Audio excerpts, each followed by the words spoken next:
दोस्तों नमस्कार।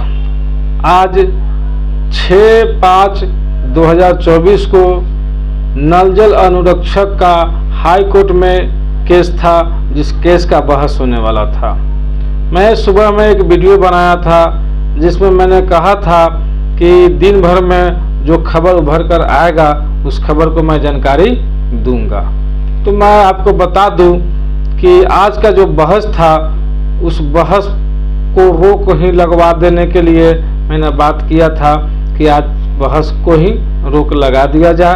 कारण यह था कि जिस बेंच में यह केस गया था उसी बेंच पर पूर्व के जो भी लोग केस किए हुए थे उस केस का डिसमिस कर दिया गया था। तो ऐसा उम्मीद जताया जा रहा था कि इस केस को भी डिसमिस कर देगा, क्योंकि बेंच एक ही था। जब सभी के केस को डिसमिस किया गया तो इस केस को भी डिसमिस करने की उम्मीद था। वकील साहब यह बात हमें सुबह में ही बताए थे और राय लिए थे, तो मैंने यही कहा था कि हाँ ऐसा हो सकता है, इसलिए केस को रिमांड पर ले लिया गया है। केस को कहाँ ले लिया गया है? रिमांड पर, मतलब केस को आगे की डेट ले लिया गया है कि आगे डेट दे दिया जाए, और आगे डेट ले लिया गया है। इसके बाद जब भी डेट पड़ेगा, जब भी बहस की डेट होगी, इसके बीच में कोशिश यह किया जाएगा कि वह केस उस बेंच से किसी और दूसरे बेंच में चला जाए, ताकि हो सकता है कि दूसरा बेंच कहीं डिसीजन दे दे।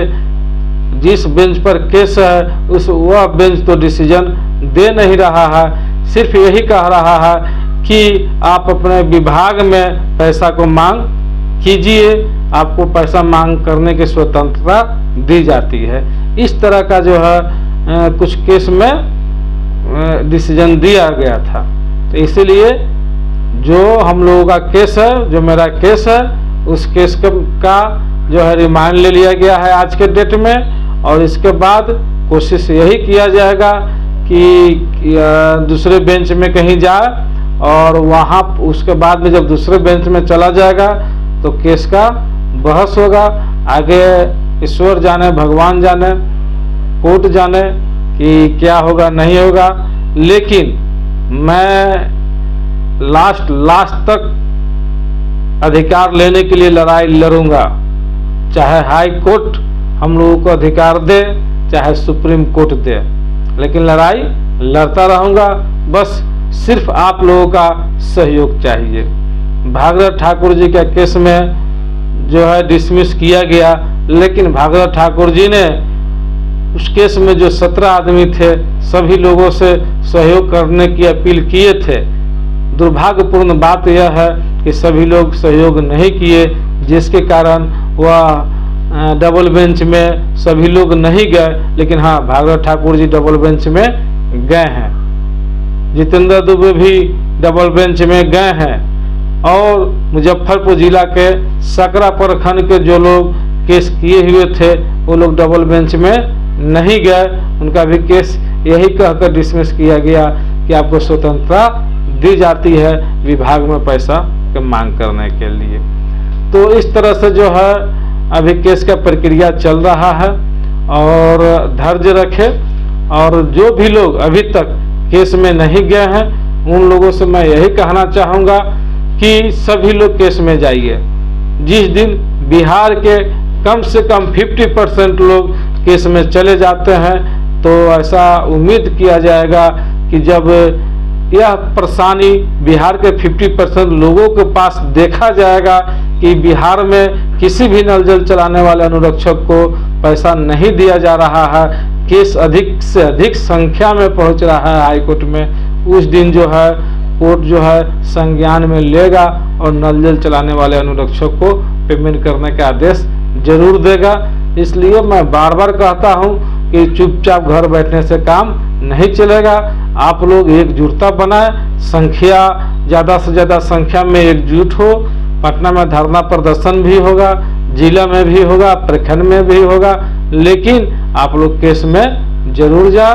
और जितने ज़्यादा से ज़्यादा लोग केस करेंगे आने वाले समय में उसी को फ़ायदा मिलेगा जो केस में रहेगा। भले आज केस डिसमिस भी अगर हो जाता है फिर भी फ़ायदा मिलेगा जो लोग केस में गए रहेंगे, क्योंकि नल जल अनुरक्षक संघ का जो केस चल रहा है, जो चंदन दुबे जी लड़ रहे हैं केस, वह केस डिसमिस होने वाला नहीं है, क्योंकि वह जो केस है वह संघ के तरफ से केस है, पूरे बिहार के लिए केस है, वह केस लंबित चलेगा। इसलिए सभी लोगों से मैं यही कहना चाहूँगा कि आप लोग पर्सनल केस में सभी लोग जाइए, सभी लोग केस कीजिए।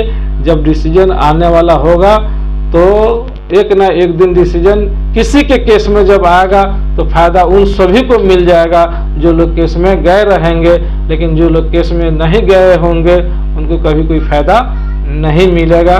इसलिए मैं बार बार कहता हूं कि आप सभी लोग संगठन बना करके और हाई कोर्ट में केस जरूर कीजिए। और मेरा भी केस के लिए प्रयास हम भी कर रहे हैं कि डिसमिस नहीं हो और दूसरे बेंच में मेरा केस जाए, और वहाँ कोशिश रहेगा कि डिसीजन मिलता है तो बहुत बढ़िया, स्वागत है, नहीं मिलता है तो हाई कोर्ट के बाद सुप्रीम कोर्ट है, वहाँ हम लोग जाएंगे। तो वीडियो में कमेंट करके ज़रूर आप लोग बताएं कि आगे हम लोगों को करना क्या चाहिए, बिहार के पूरे अनुरक्षक को क्या करना चाहिए, ज़रूर कमेंट करें। मिलेंगे फिर इसी तरह अगले वीडियो में। आज के लिए इतना ही। जय हिंद, जय बिहार, जय अनुरक्षक।